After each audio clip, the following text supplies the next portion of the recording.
Big Willy, fabulous he. Hey there guys, Tom here. Welcome back to my movie channel and thank you very much for joining me for this, my review of the brand new Ang Lee directed film, Gemini Man. Yeah, I probably paid more money than I should have to be at this advanced screening. Have you guys seen Gemini Man? Whatever you thought about Gemini Man, make sure you jump down into the comment section below and let me know your thoughts so we can carry on the discussion right down there. Also remember to hit that subscribe button and ring that notifications bell so that you never miss out on my take on all things movies. Will Smith plays an assassin named Henry. He used to work for this secret government organization called Gemini. He is now looking to retire when he comes across a clone of himself. This movie's been getting some mixed reactions from people who have seen the movie early, and I've seen a lot of negative reviews, and I've seen some quite positive reviews. But I've got to tell you guys, I've been super excited for this movie for several months now. I just thought those trailers were awesome, and the CGI on the young Will Smith looked absolutely flawless. So I was very excited to see this film. I found out there was this advanced screening in IMAX 3D in this higher frame rate, like 60 or 120 frames per second.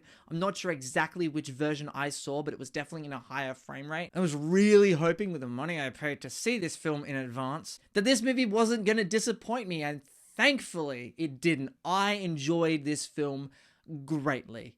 If nothing else, just on a technical level, this film feels like an experiment. This film is a technical experiment. From the high frame rate, from the 3D technology that has advanced to this point, and also with being able to essentially CGI double a younger Will Smith from Fresh Prince of Bel-Air days. I mean, it also doesn't hurt that Will Smith looks way better for his age than he probably should. But I was saying to my friend as we were leaving, I felt like watching this film, I was just watching a scientist in a lab experimenting on things. Like, you can see this experiment playing out before your eyes, and the movie feels like an experiment, and you feel like you're watching a scientist at work here. And that's not a bad thing at all. This film is, from a technical point of view, it is astounding what they were able to do with this movie. I think you needed a director the caliber of an Ang Lee to do this movie. I think only a director with that kind of caliber, that kind of vision could have pulled this film off. I was very impressed with Gemini Man on every single level.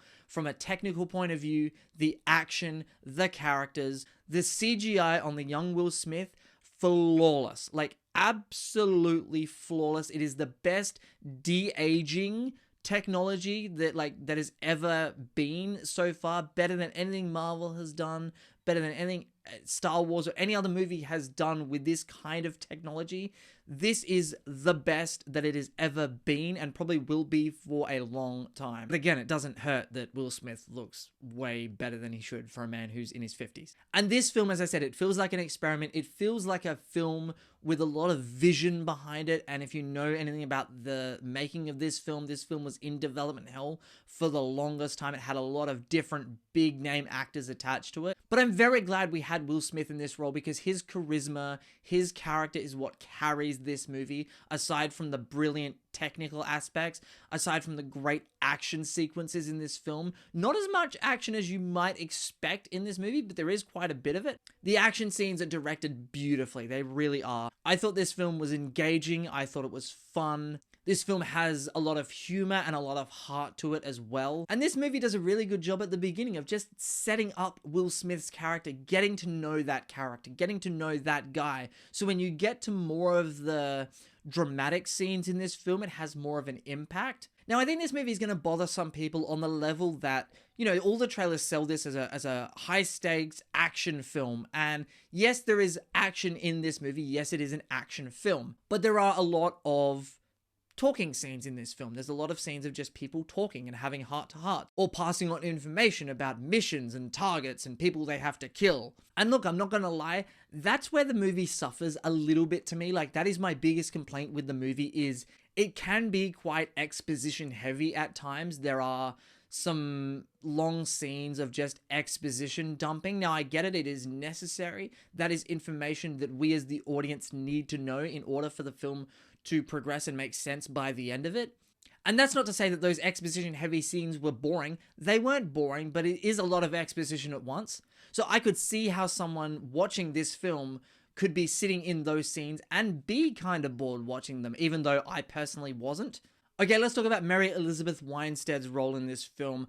I'm very happy that they didn't make this character just the damsel in distress. I'm not going to really talk about what her role in the film is, because throughout the film you do discover her role, so it is kind of a mystery. You can't really get much of that from the trailers, but I love her in movies. I love this girl. I think she's super talented, and she's great in this film. I love what they did with her character. Also, Benedict Wong is in this movie, and I'm not gonna lie, like, his role is mainly just there for comic relief, and he's very funny in this film. It works. It's funny, it's charming. Again, he's mainly there for comic relief, but he also, like, his character does serve a purpose.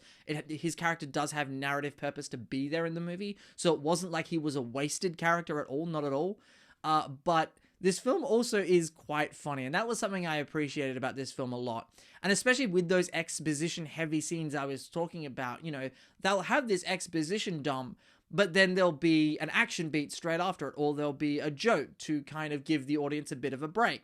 And look, I have a few other very, very minor nitpicks about this movie, some very few things that I would change if I could. But look, honestly, this is one of those movies that I've had just the most fun at in 2019. This is a very fun movie.